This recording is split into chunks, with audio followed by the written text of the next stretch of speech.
Got to remind you, of course, when themes seem calm, try to pay attention when you can to some of the officials here. Check out the video from this South Charlotte road. A CMP officer had to flag down the driver, telling them to turn around here in this water. This came moments after another car had to be rescued from the area due to the rapidly rising water. We say it all the time, turn around so you don't drown. Yeah, I mean, there's a lot you can say about the driver, but kudos to that officer for More running than through he the had water, to. getting his feet wet to make sure that that driver did not put themselves Could have just been like, yeah. So standing here. kudos, great job by the officer out there, and I can't believe someone would drive around the tow truck. Agreed. And the officer not paying seeing that the attention. road's black. So pay attention out there, folks. It's really seriously because you put other people in harm's way. And unfortunately, tomorrow we might be dealing with another round of heavy rain.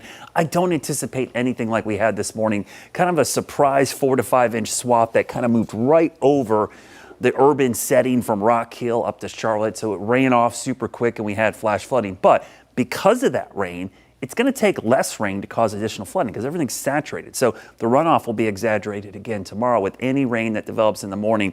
I'll show you where we're going to focus on. Thursday and Friday, we start to dry out. So the clouds will break. We'll actually see the sunshine for the first time since really last Friday. And then by the time we get to the weekend, we should see sunnier skies, drier weather, and certainly warmer. Overnight, it's cool out there. Have you been outside? It's the low 60s. It does not feel like it's August. In fact, I had to look back. The high today of 69 was the coolest August day we have seen since 2014 and the coolest August 5th all time. That's the average high for the end of October or early April. Kind of puts it in perspective, right? Tomorrow, temperatures low 70s, still very cool, but definitely a little bit warmer, and most of the rain will be in the morning. So the areas we're going to watch, this was that narrow band. Look at some of these areas in the mountains and foothills. Barely any rain today.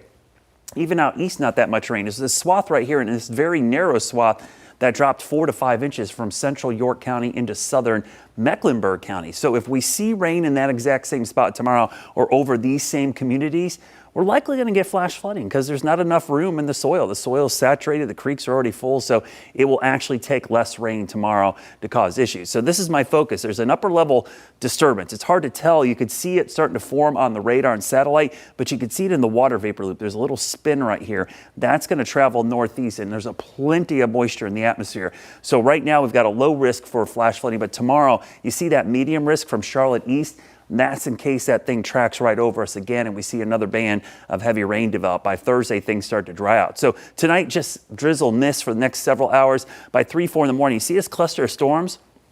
Look at the timing here, 7 a.m. So it's not huge, right? But if that should sit over this area, we might see some brief flooding before it exits by the middle of the day. And by afternoon, all of this pushes out. So it's really just that narrow window in the morning with that quick passing batch of showers. Now the totals, again, not off the charts, but if we see some heavier amounts in there, we could have some issues in some of those flash flood prone areas. Now by the weekend, we could see some heavy rain along the coast, depending on what happens with a tropical low that's trying to develop, but we will actually see drier weather in the western Carolinas. And speaking of the tropics, that's the area we're watching right now. You can see that system in the middle of the Atlantic. There's Dexter up there, but this system right here is something we'll watch. And right now the trends are for this to stay offshore. But if you're in eastern North Carolina or going to the coast, definitely something to keep an eye on as we get closer to the upcoming weekend. So let's take a quick look at your 7-day forecast.